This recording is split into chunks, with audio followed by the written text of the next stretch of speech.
Hello friends good afternoon मु mister कुल्डी आपण मानकु स्वागत करुछि लाइफस्टाइल ऑफ कुल्डी फैमिली रे। आज होछि आम ओडिशा माटीर श्री श्री जगन्नाथ ठाकुरंकर प्रिय खाद्य पखाड़ भात पखाड़ दिवस। आज से पखाड़ दिवस को सेलिब्रेशन करने मो भाउज घर को आसी। तो चलतु भाउज आमर ये कौन कौन सब आइटम कर स्पेशली पखाड़ दिवस रे। तो मु आज घर को चली जाऊँगी ड्यूटी सारिकी किंतु भाउज कहला आज पखाड़ दिवस रे आसे भल आइटम करिछि। तो मु आसी तो चलतु आपण मानकु भी देखौछि। फ्रेंड्स देखि पारुथिबे पखाड़ भात सहित बाकी कौन सब आइटम मु आपण मानकु देखौछि। दही पखाड़ दही भी सागर अच्छी तो केते मु खाइबी सेटा मु ऐड करबी से हिसाब रे।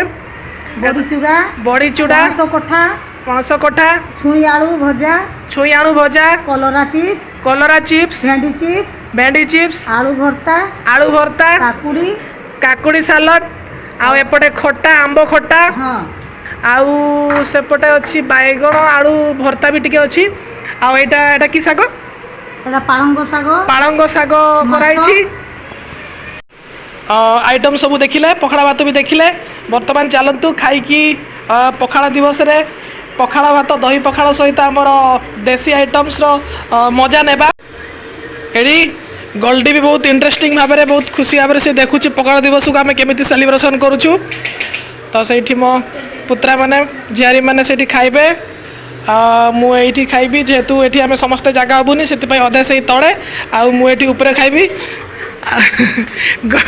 गोल्डी सी कह भाग के आसो सी भी पलि आस मो पाक गोल्डी तू तो तो पखाड़ खाइबू आम पखाड़ नाई। तो चलतु खाइबा मत बहुत बर्तमान पखाड़ खाइबा स्टार्ट करिया। ता पूर्व टिके लुण मिसेवा लुण न मिसेले टेस्ट जमा लागबोनी किछि कारण जानि लुण केते हमर इम्पोर्टेंट जिंस स्पेशली रोसई काम रोसई जिंस रे तो लुण मिसे देली ठीक है।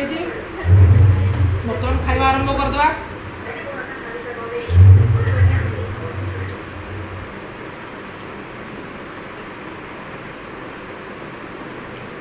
कौटा खाइबी आगे पटे मुझे जान पानी मैं जुआड़े हाथ जाऊँ सेपटे खाईदे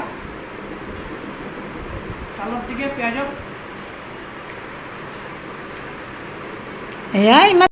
फ्रेंड्स पखाड़ भात खाइबा हमर सरला एबे बहुत शांति लगिला पेट को आराम मन को शांति। तो आज पखाड़ दिवस टाइम बहुत भल रे गला। आशा करुच्ची आपण मैंने भी पखाड़ भात खाई आज दिनटा को बहुत एंजॉय करथिबे।